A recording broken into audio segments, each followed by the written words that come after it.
फिर 2020 में अचानक से आप मुहर्रम के दौरान पाकिस्तान छोड़कर यूके आ गए और उसके बाद से आप वापस नहीं गए। तो किबला ज़रा बताइए 2020 में ऐसा क्या हुआ था? क्या पाकिस्तान की गवर्नमेंट ने आपको यूके भेज दिया या यूके की गवर्नमेंट ने आपको इधर बुला लिया कि आप MI6 के एजेंट हैं, आप क्यों आए यहाँ, क्या मामला थे? ये एक आपने ऐसा सवाल किया है जिसमें, क्योंकि ये सारा कुछ मेरे ऊपर गुजरा था, इस सवाल पे इसलिए ज़्यादा मुझे इस पे लुत्फ आता है कि इस पे मेरे जवाब के अलावा बहुत से लोगों ने जवाब दिया।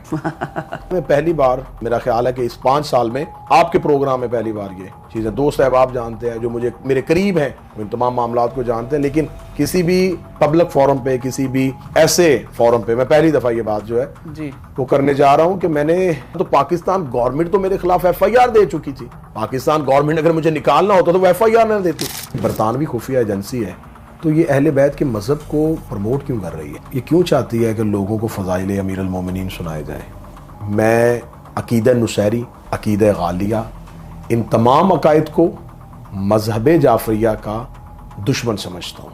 मैं पाकिस्तानी हूँ, पाकिस्तानी रहूँगा, पाकिस्तान ही वापस जाऊँगा।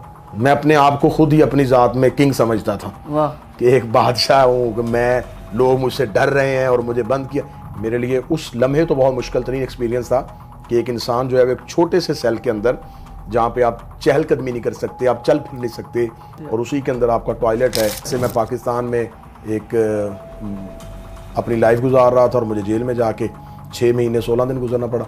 लेकिन मेरी लाइफ का फिर टर्निंग पॉइंट ये आया था कि तो मुझे, जब मेरे जहन में ये माइंड में एक चीज़ आई कि इन लोगों ने मुझे लॉकअप में जो किया है, तो ये मैं जो इस छोटे से पिंजरे में बंद हूँ, तो छोटे से पिंजरे में मेरे बंद होने की वजह यह है कि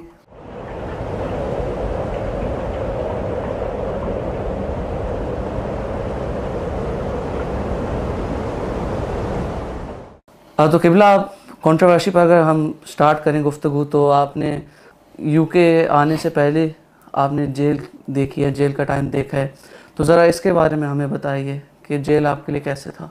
2020 में तो मैं पाकिस्तान से, अभी मेरा जो आखिरी हिजरत है वो 2020 में है, लेकिन मेरी जो पहली हिजरत थी पाकिस्तान से वो मेरी 2014 में है। और उससे पहले जो मजहबी मुकदमात हैं उनका मैंने सामना जो किया था वो मैंने खताबत के अवाइल में स्टार्ट, अभी मेरी बिल्कुल जर्नी स्टार्ट हो रही थी, और उस टाइम से क्योंकि मेरा अंदाज़ शुरू से मुनाजराना था, तो इंतहाई अवाइल बिल्कुल आगाज़ था मेरी खताबत का, जब मुख्तलिफ़ किस्म के मजहबी मुकदमात बने, मैं उनका सामना करता रहा, उनको फेस करता रहा। शायद उस वक्त शिया पब्लिक जो है वो मुझे बिल्कुल भी नहीं जानती थी, खुसूसन मेरे शहर के लोग जानते थे या गिरदो नवा के लोग जानते थे। तो मेरा मजहबी तंजीमी सिलसिला भी रहा, जो स्टूडेंट लाइफ में होता है, जो स्टूडेंट्स की मजहबी ऑर्गेनाइजेशंस होती हैं उनके साथ भी रहा।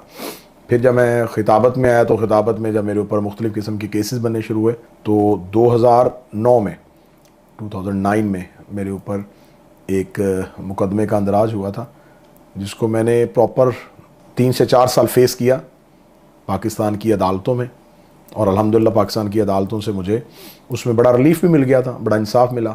फिर उसके बाद 2013 में उसी केस में दोबारा मुझे अरेस्ट किया गया, और उसमें मुझे फिर एक कोई 6 माह 16 दिन के लिए जेल में टाइम गुजारना पड़ा। तो वो बड़ा मुश्किल टाइम था, लेकिन मैं चाहता हूँ कि अगर मुझे आज कोई बंदा कहे कि आप अपनी ज़िंदगी के जो जिसमें आपने सीखा हो वो टाइम निकालें जी, तो मैं अपनी ज़िंदगी में वो जो अरसा मैंने जेल में गुजारा था मैं उसको उठाऊँगा। अच्छा, ये मेरा ज़िंदगी का, ये मेरी लाइफ का वो पार्ट था जिसमें मुझे तन्हाई में बैठ के अपने आप को समझने का मौका मिला, मौला से कुछ लेने का मौका मिला। वो एक मेरी एक ऐसी वर्कशॉप थी जिसमें मैंने अपने आप को मज़ीद पुख्ता किया, मज़ीद सख्त किया, और उसके बाद फिर बहुत से केसेस बनते गए, हर दौर में बनते गए, लेकिन बहुत अवाइल में ये सारी चीज़ों का मैंने सामना करना शुरू कर दिया था। माशाल्लाह। किबला, आपने मेंशन किया था कि जेल के दौरान ही आपने अपने माइंड को स्ट्रॉन्ग किया। अक्सर लोग जेल जाते हैं वो बिल्कुल फिनिश हो जाते हैं, मेंटली उनकी स्ट्रेंथ ही नहीं वो रहती जो पहले होती थी। तो ये आपने कैसे, आपने मेंटल फोर्टिट्यूड आपने किस तरह डेवलप की थी कि मुझे जेल में जाके आपने स्ट्रॉन्ग माइंडसेट कैसे कैसे डेवलप किया, क्योंकि आप ब्रेक भी हो सकते थे जेल में, तो आपने how did you decide to become stronger? उसमें बबरबास मुझे ये हुआ कि मैं जब जेल में गया तो मेरे लिए ज़िंदगी का फ़र्स्ट एक्सपीरियंस था। मैंने लाइफ में कभी जेल देखी नहीं थी, जब मैं जेल में गया तो मेरे लिए वो जेल जो मैंने सोची हुई थी कि जेलें ऐसी होती हैं, जेल में सारे लोग जो हैं वो एक बैरक में मिल के रह रहे होते हैं, सब एक दूसरे के साथ गपशप लगा रहे होते हैं, इंटरटेन कर रहे होते हैं।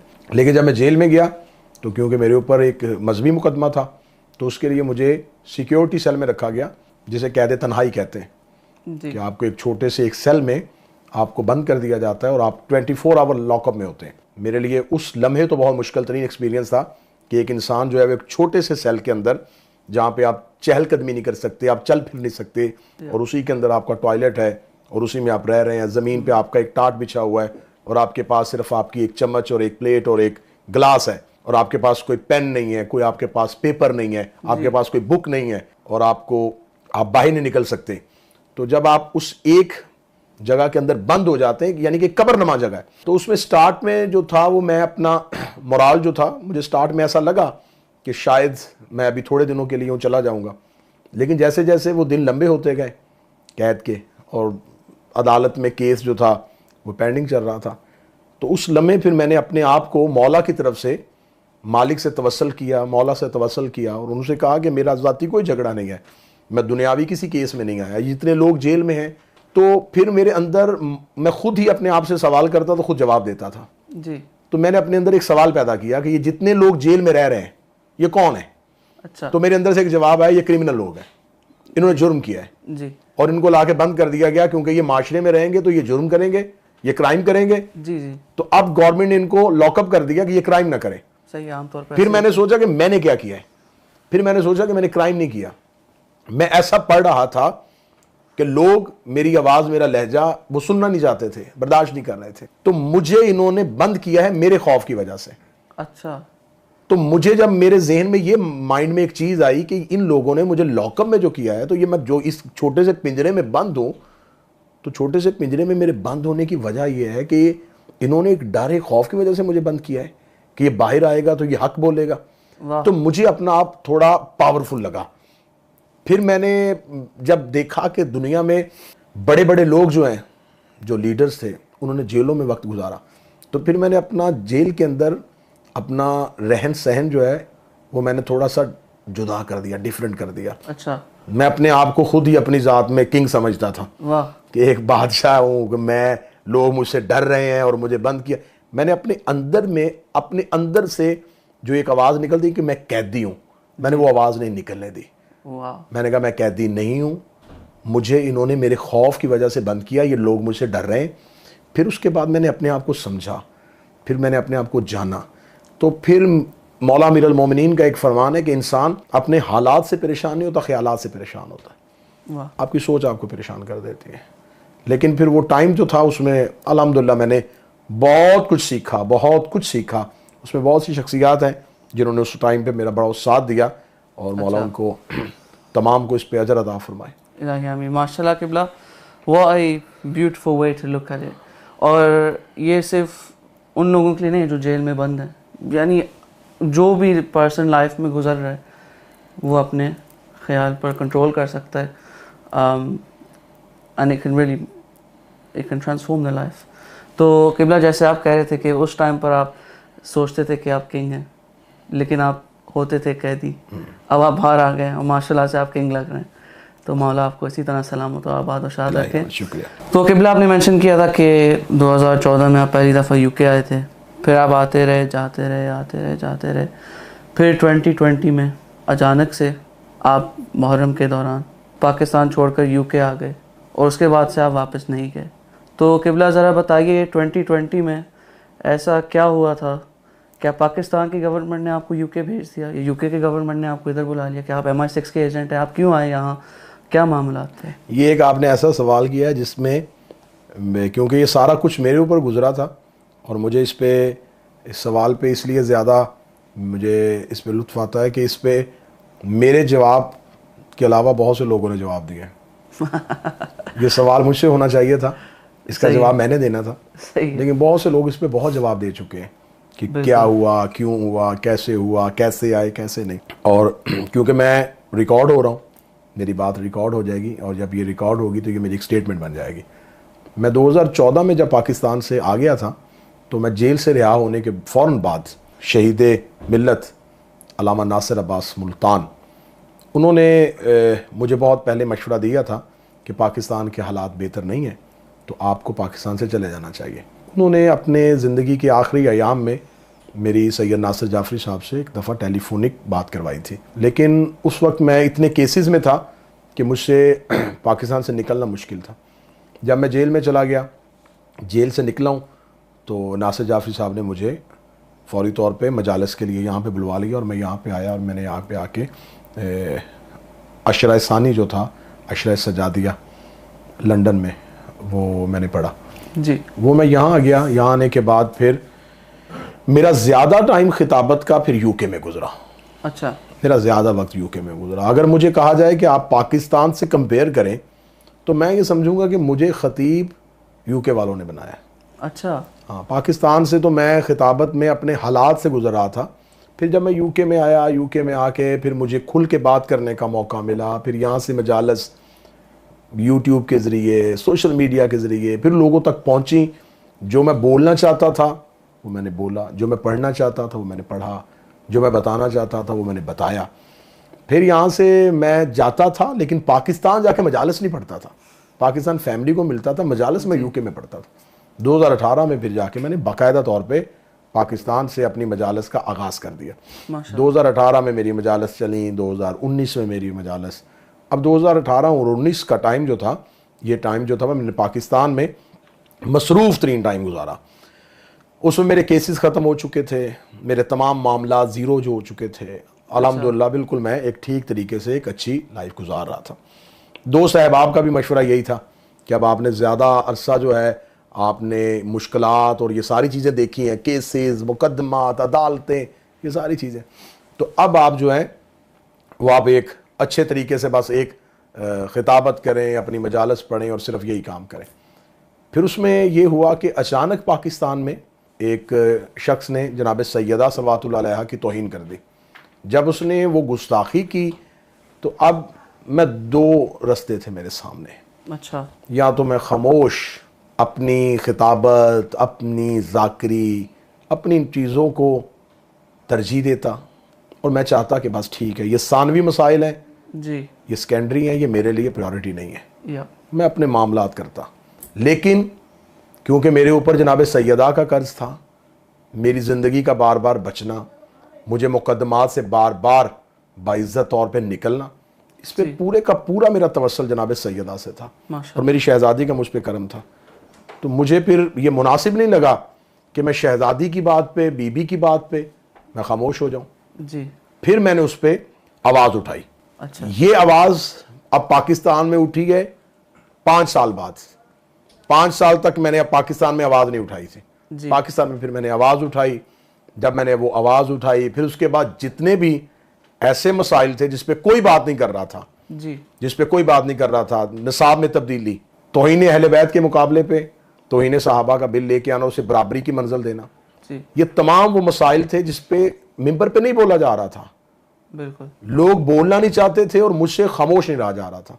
फिर मैंने दोबारा वही बातें की, वही कंट्रोवर्शियल, वही तमाम चीज़ें मिंबर पे डिस्कस की, क्योंकि मैं ये समझता हूँ कि अगर कौम हमें इज्जत देती है तो हमारा हक बनता है कि हम अब कौम की नुमाइंदगी करें, हम कौम की बात करें।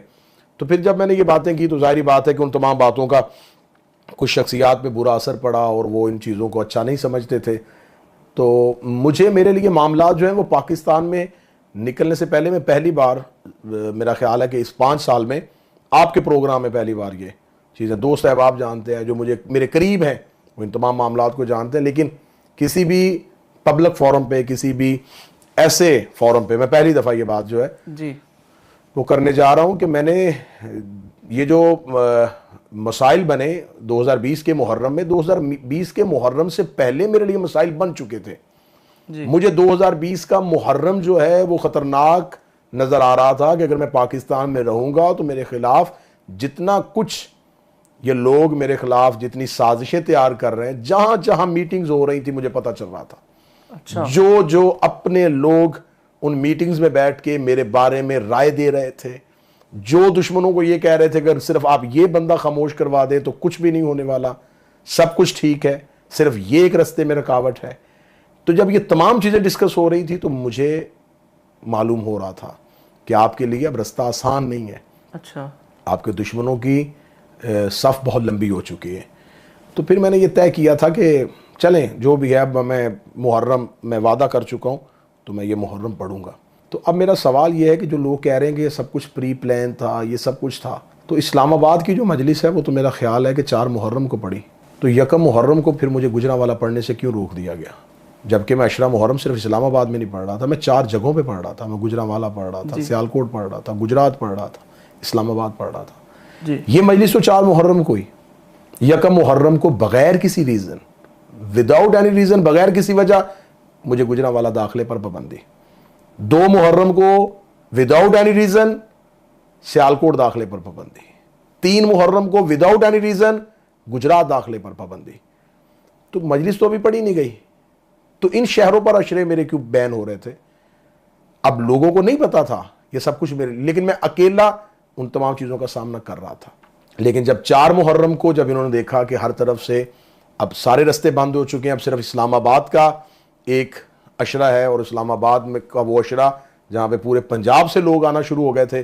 जाहिर बात है जब मुझे कहीं और नहीं पढ़ने दिया जा रहा और मैं सिर्फ इस्लामाबाद में रह गया हूँ, तो इस्लामाबाद में ही पब्लिक ने आना था। जब जीटी रोड से लोग आना शुरू हो गए, दूसरे ज़िलों से लोग आना शुरू हो गए, तो फिर उन्होंने देखा कि अगर ये और 5 दिन पड़ा तो फिर तो यहाँ पर बहुत ज़्यादा जमे गफ़ीर हो जाएगा। तो उन्होंने फिर 4 मुहर्रम की एक मजलिस, उस मजलिस को फिर अपने मकसद के लिए इस्तेमाल किया। 4 मुहर्रम को जब ये 5 मुहर्रम मैंने वो उसी जगह पे मजलिस पढ़ी। 6 मुहर्रम में पाकिस्तान रहा हूँ, 7 मुहर्रम में पाकिस्तान रहा हूँ। पाकिस्तान की एक शिया मजहबी अहम क़यादत के साथ मैं राब्ते में भी था। उन तमाम मसाइल को मैं उनके सामने रख भी रहा था कि ये मेरे लिए प्रॉब्लम्स बन रही हैं। जब 4 मुहर्रम की उस मजलिस से पहले उनको बता रहा था, तो वो जो मजहबी एक ज़िम्मेदार क़यादत है, उन्होंने मुझे, मैं उनके साथ राब्ते में था, लेकिन जब देखा कि चारों तरफ से घेरा तंग हो गया है, फिर उसके बाद इस्तिखारा किया कि अब हमें रुकना चाहिए। दीगर अहबाब से राय ली तो उन्होंने कहा कि अब इस वक्त जितने हालात गंभीर हो चुके हैं, अगर आप यहाँ पे रहते हैं, आपके रहने से पाकिस्तान में जो अगला यौम आशूरा आ रहा है वो ख़राब हो जाएगा, जुलूसों में मसाइल पैदा हो जाएंगे। तो उस टाइम पे मेरे लिए या तो अपनी ज़ात को प्रमोट करना था, मैं पाकिस्तान में रहता, हीरो बन जाता, बिल्कुल लोगों के सामने आता। जिस बंदे ने अपने आप को प्रमोट करवाना हो, जिस बंदे ने अपने आप को फेमस करवाना हो, तो उसके लिए तो ये ज़रूरी है कि मैं पाकिस्तान में मैंने कोई जेलें नहीं तो नहीं देखी थी, मैंने जेलें पहले देखी हुई थी, मैंने मुकदमात पहले देखे हुए थे, लेकिन मैंने अपने आप को पीछे किया, मैंने खुद को अपने आप को पीछे किया, मैंने अपने आप को पाकिस्तान से निकाला। पाकिस्तान से निकला हूँ, मेरे पास वीज़ा मौजूद था। जिन लोगों ने बाद में इल्ज़ाम लगाए, और मुझे नहीं समझ आई कि फिर जो लोग उनके पीछे नमाजें पढ़ रहे थे वो किस वजह से पढ़ रहे थे, कि जिन्होंने झूठ बोला तो अब उनकी अदालत कहाँ गई। और शिया मज़हब में पेश नमाज की शर्तों में से एक शर्त जो है वो आदिल होना भी है, कि इतनी बड़ी बहतान, इतना बड़ा बहतान के इनको फ़ौरन वीज़ा दिया गया। भाई मैं तो 2014 से यूके में आ रहा हूँ, मेरे पास 5 साल का मल्टीपल वीज़ा मौजूद था, मुझे तो सिर्फ टिकट खरीदनी थी। अब आपको जी पाकिस्तान गवर्नमेंट ने निकाला, तो पाकिस्तान गवर्नमेंट तो मेरे खिलाफ FIR दे चुकी थी जी। पाकिस्तान गवर्नमेंट अगर मुझे निकालना होता तो वो FIR न देती। तो जब मेरे खिलाफ सारे डिस्ट्रिक्ट बैन हो चुके थे, तो वो किसने किए थे? वो इंडिविजुअल कोई बंदा तो नहीं कर रहा था ना, तो वो गवर्नमेंट कर रही थी। तो गवर्नमेंट तो मुझे बैन कर रही थी, गवर्नमेंट तो मेरे खिलाफ FIR दे रही थी, गवर्नमेंट तो मेरे खिलाफ जितने एहतजाज हो रहे उन्हें रोक नहीं रही थी।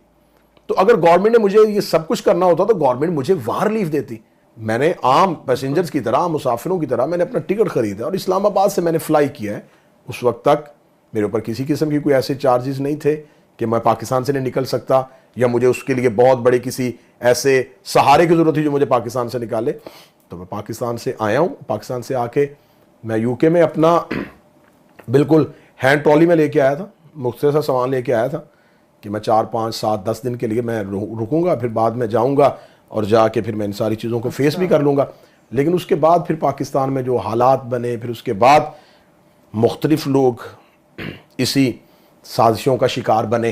फिर उन्हें पता चला कि ये साजिश जो है वो सिर्फ जो अकेला मैं अपनी ज़ात में बर्दाश्त कर रहा था वो सिर्फ मेरे लिए नहीं हो रही थी, लेकिन निशाना मैं बना हुआ था और बाकी लोग महफूज थे।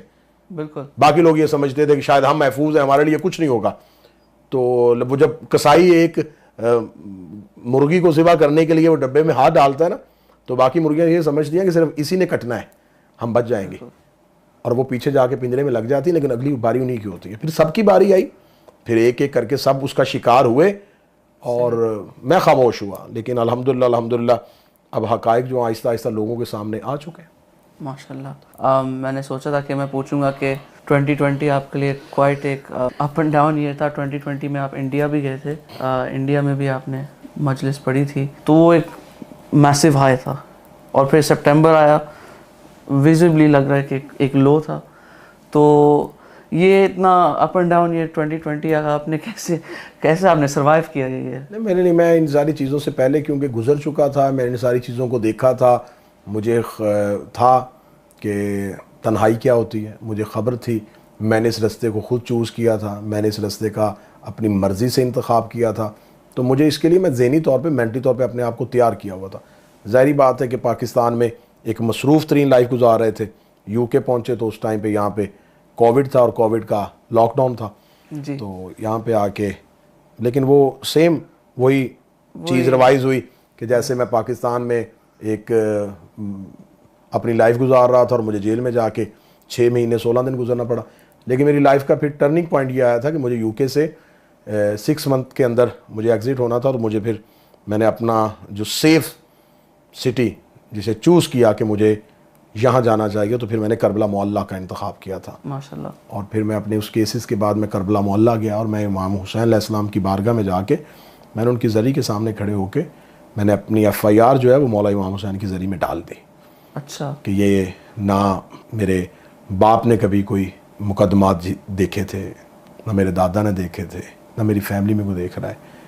तो ये सब कुछ जो कुछ हो रहा है मेरे साथ, ये सिर्फ आपके घर की वकालत की वजह से। मैंने कोई वकील नहीं करना, मेरा कोई अप्रोच नहीं है, मेरा कोई आसरा नहीं है। आज भी मेरे वाहिद सहारा है और मैंने अपने आप को सरेंडर कर दिया मौला की बारगाह में जाके। और फिर मैं मुसलसल एक लंबा अरसा जो है वो करबला मोहल्ला रहा। तो अल्हम्दुलिल्लाह सुम्मा अल्हम्दुलिल्लाह कि मुझे इस बात पे इंतहाई है कि लोग ये समझते हैं कि शायद ये मेरा ज़िंदगी का मुश्किल तरीन एक चैलेंजिंग एक पार्ट था। लेकिन मैं ये समझता हूँ कि मेरी ज़िंदगी का ये बेहतरीन नेमतों वाला हिस्सा था कि मुझे अगर मुझसे मेरा घर छीना गया तो मुझे करीम करबला ने पनाह दी। करबला मेरा दूसरा घर बन गया। तो मैंने अपने आप को, अब जब भी मुझे घर की याद आती है तो मैं करबला मोहल्ला जाता हूँ, वहीं पे अपना वक्त गुजारता हूँ, वहीं पे अपना टाइम गुजारता हूँ। मजालिस पूरी दुनिया में पढ़ते हैं और सुकूनत करबला मोहल्ला में है। तो अल्हम्दुलिल्लाह सुम्मा अल्हम्दुलिल्लाह कि मुझे अपने घर से निकलने के बाद जो दूसरा घर नसीब हुआ वो इमाम हुसैन अलैहिस्सलाम का शहर है। माशाल्लाह, ज़बरदस्त। मौला आपको खुश रहने किबला। So it's all a journey from जो आप पहली दफ़ा जेल गए थे, फिर आप 2020 में जो हुआ, it's been a special journey, इसे कह सकते हैं। किबला, अगर एक कोई लेसन है जो आपने इस जर्नी में लर्न किया है, जो आपने शुरू में लर्न किया, जो आप अभी तक अपने साथ रखते हैं, वो कौन सा लेसन होगा? मुझे मेरी ज़िंदगी का एक ही मेरे लिए मशाल राह है, एक ही मेरी ज़िंदगी का एक सीरत मेरे सामने है कि सरकार हज़रत अबू ज़र गफ़ारी जब हिजरत कर रहे थे और मौला अमीर अल-मोमिनीन अली इब्न अबी तालिब अलैहिस्सलाम उन्हें शहर से बाहर रुखसत करने के लिए आए थे, तो मौला अली ने सरकार हज़रत अबू ज़र गफ़ारी से एक जुमला कहा था कि अबू ज़र, जो तुम कहना चाहते हो वो ये सुन नहीं सकते, जो ये सुनना चाहते हैं वो तुम कह नहीं सकते।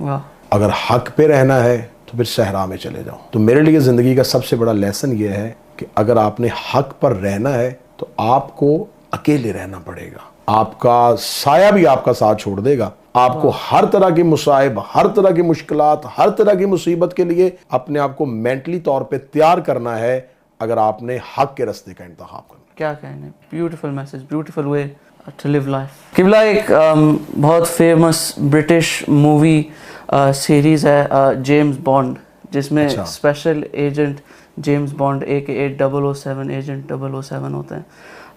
वो ब्रिटिश गवर्नमेंट के एक स्पेशल एजेंट होते हैं। तो किबला, आप पर भी लेबल है कि आप भी एक एजेंट हैं, MI6 के एजेंट ख़ास तौर पर। तो क्या ये सच है, आप वाकई में MI6 के एजेंट हैं?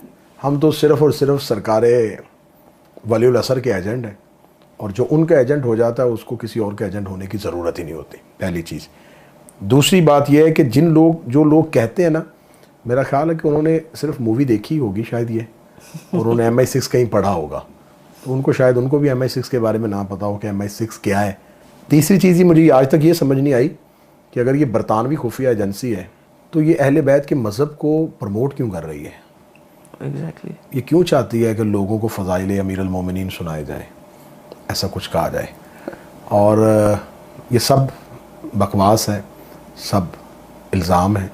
मैं पाकिस्तान से जब से आया हूँ मेरे लिए इंतहाई आसान था बरतानवी शहरियत हासिल करना, ब्रिटिश सिटीज़न होना। मैं यहाँ पे आके असाइलम कर सकता था। मैं आज तक दुनिया में कहीं ट्रैवल करता हूँ तो मैं आपके पॉडकास्ट के ज़रिए पूरी दुनिया के लोगों को बताना चाहता हूँ कि मैं आज भी पाकिस्तानी पासपोर्ट पे ट्रैवल करता हूँ।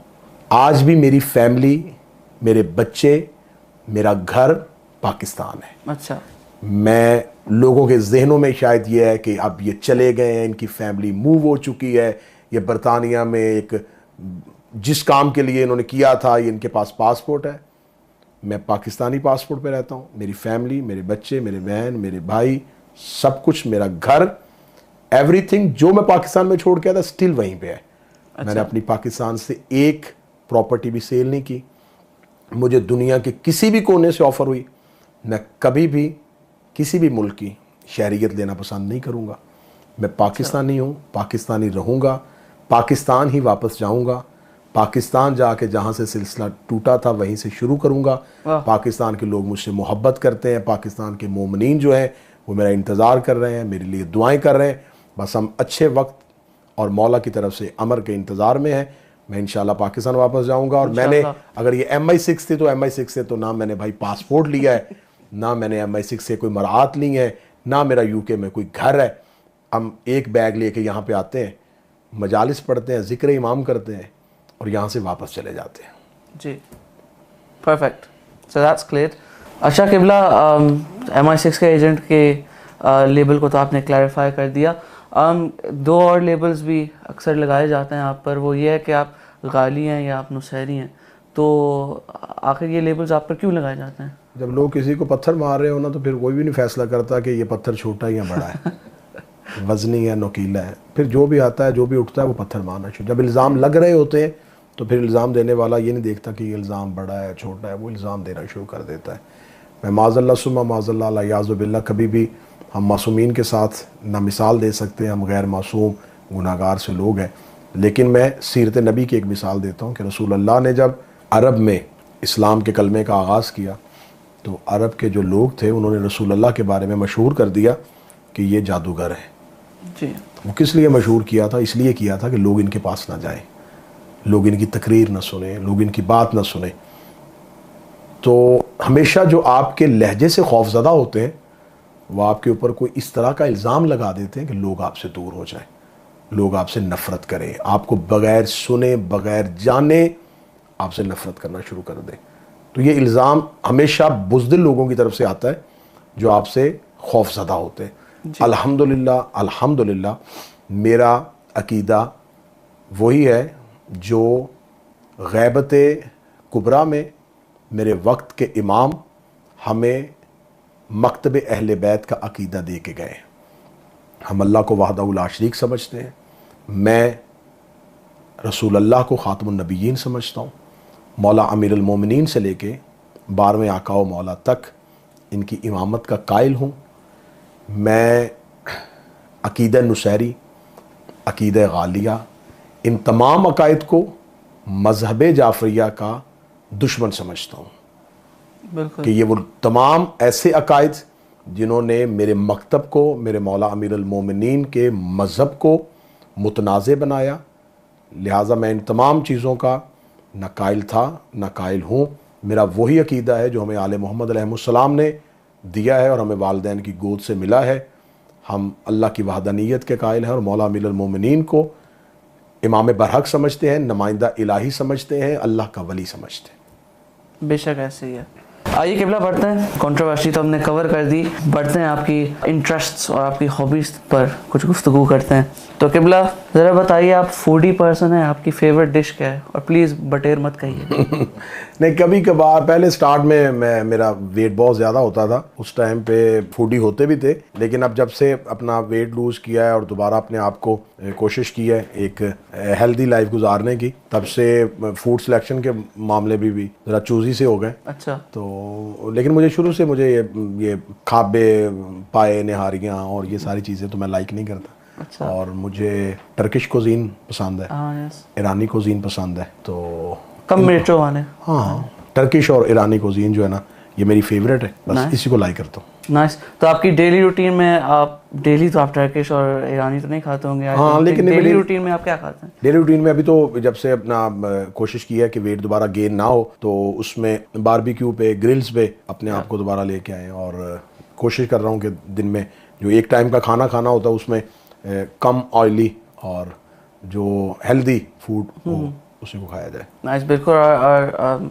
विजिबल चेंज नज़र भी आ रहा है कंपेयर टू जब आप 2020 में आए थे, और अब आप माशाल्लाह से you look younger, is very good. तो किबला स्पोर्ट्स में कोई इंटरेस्ट है? अभी ओलंपिक्स भी चल रहे हैं। स्पोर्ट्स मुझे स्टार्ट में, जब मैंने कहा था, मैंने आपको पहले सवाल में कह दिया था कि मैं इंतहाई बचपन से खिताबत और ज़ाकरी में आ गया था। तो वो जो टाइम स्पोर्ट्स का होता है वो हम मजालिस में चले जाया करते थे और मजलिसों में गुजार देते थे। तो स्पोर्ट्स देखने की हद तक वो भी इतना नहीं है कि किसी भी स्पोर्ट्स में मुझे इस हद तक नहीं है। बस ये कोई फाइनल मैच चल रहा हो तो उसकी आखिरी 2-3 ओवर्स देखने का जो है बस वही है, या कोई फुटबॉल का फाइनल मैच चल रहा हो तो उसकी लास्ट जो मूवमेंट है वो देखने का, बस इसके अलावा कोई ज़्यादा नहीं। सही है। अगर पाकिस्तान और इंग्लैंड का मैच हो रहा तो फिर आप किसका साथ देंगे? डेफिनेटली पाकिस्तान का। अच्छा, अभी भी पाकिस्तान हमेशा पाकिस्तान। Very good. और किबला आपने पूरी दुनिया माशाल्लाह से ट्रैवल किया है पढ़ने के हवाले से, जो आप खिताबत करते हैं, कोई आपकी फेवरेट डेस्टिनेशन है around the world? Mashhad is my love. Mashhad, बस मुझे अगर कहा जाए कि आप ज़िंदगी सारी आसाइशें छोड़ के तो आपको कहाँ रहना पसंद है, तो मैं मशहद में रहूँगा। मशहद जो है वो मेरे लिए जन्नत है। मशहद मेरी ज़िंदगी का एक इश्क है, मशहद मेरी ज़िंदगी का एक जुनून है। तो मशहद, बस ओनली मशहद, माशाल्लाह। Last Mashhad, first Mashhad and only Mashhad. Perfect. और किबला माशाल्लाह से पूरी दुनिया आपको जानती है। मुश्किल होगा किसी ऐसे पाकिस्तानी को ढूंढना, या ब्रिटिश बोर्न पाकिस्तानी या वो पाकिस्तानी ओरिजिन का कोई भी ऐसा शख्स ढूंढना जिसने अल्लामा आसिफ रज़वी नाम ना सुना हो आपका। लेकिन सपोज करें कि कोई ऐसा है जो आपको नहीं जानता, तो आप अपना तारुफ किस तरह करवाएंगे? मुझे जो जानते नहीं हो तो मुझे पहली बात है कि मैं उससे तारुफ क्यों करवाऊंगा। लेकिन जाहिर बात है, हम हकीर से लोग हैं, खाकसार से लोग हैं, तो मेरा सबसे बड़ा तारुफ जो है, जो टाइटल है, वो ज़ाकिर हुसैन। माशाल्लाह। मुझे ये कहते हुए फ़ख्र भी होता है और मुझे इस अंदाज से अपना तारुफ करवाते हुए अच्छा भी लगता है कि लाइफ में जो लोग ऐसे मिलते हैं, जो लोग मुझे मज़हब की बुनियाद पर नहीं जानते और वैसे लोग मिलते हैं, तो जब मुझे पूछते हैं तो मैं उन्हें जब बताता हूँ कि मैं एक रिसाइटर हूँ, मैं एक ज़ाकिर हूँ, तो फिर वो जो उनके अंदर इंटरेस्ट पैदा होता है और मुझे अपने अंदर प्राउड फील होता है। माशाल्लाह। किबला 3 अल्फाज, 3 वर्ड्स आपकी पर्सनैलिटी को डिस्क्राइब करने के लिए वो क्या होंगे? खुद मैं अगर अपनी पर्सनैलिटी को करूँ, अच्छे अंदाज में करूँ या टॉप 3? टॉप 3 तो फिर टॉप 3 में ये है कि मैं एक ऑर्गेनाइज पर्सन हूँ। अच्छा। मुझे हर चीज़ ऑर्गेनाइज अच्छी लगती है। और दूसरी बात ये है कि मैं अपनी जो मज़हब के मामले में, अपने अकीदे के मामले में कमिटेड हूँ। और तीसरी बात यह है कि मुझे मुखलिस होकर चलना और मुखलिस होकर रहना अच्छा लगता है। Very nice. ऑर्गेनाइज्ड, कमिटेड और मुखलिस। Perfect. I don't think I can relate to any 3 of those words, but very good. तो किबला, ये मेरा फेवरेट क्वेश्चन है कि क्या कोई ऐसा क्वेश्चन है जो आज तक, क्योंकि आप तो लोग आपसे क्वेश्चंस करते रहते हैं, क्या कोई ऐसा क्वेश्चन है जो आज तक किसी ने भी आपसे नहीं किया और आप खुद चाहते हैं कि कोई मुझसे ये सवाल करे और मैं जवाब दूं, और फिर उस सवाल का जवाब क्या होगा? मेरा यही है कि लोग मेरे बारे में जितनी राय कायम करते हैं वो अपने जहन के मुताबिक कायम करते हैं। तो मैं ये चाहता हूँ कि जो लोग मेरे बारे में राय कायम करें वो मुझसे पूछें ज़रूर। तो मुझे ये सवाल जो है उसकी बड़ी तलाश है कि कोई मुझसे मेरे बारे में पूछे। अच्छा।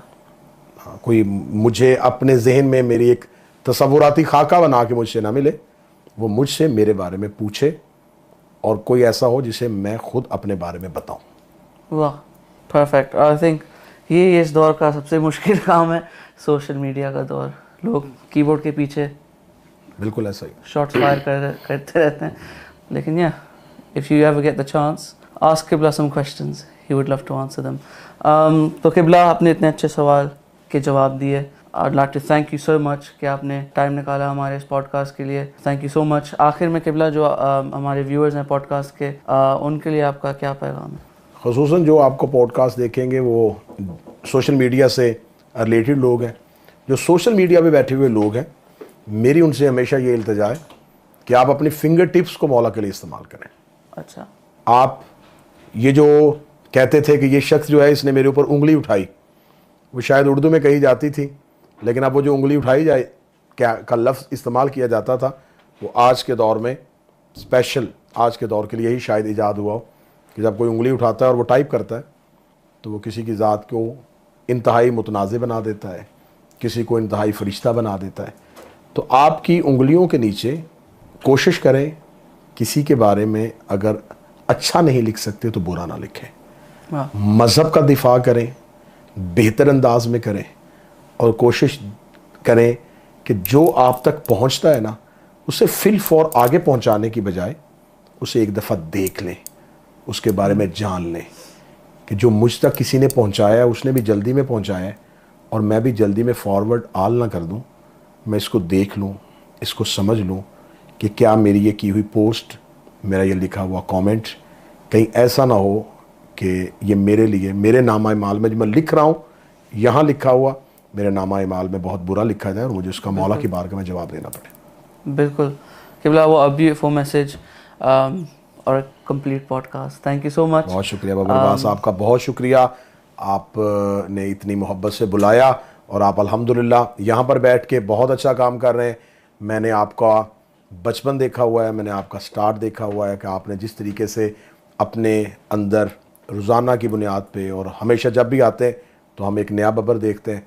मेरी बहुत सी दुआएं आपके लिए कि मौला आपको ऐसे ही अपनी सलाहियतें मनवाने के लिए बहुत बेहतर से बेहतर मौक़े अता फरमाए. इलाही आमीन.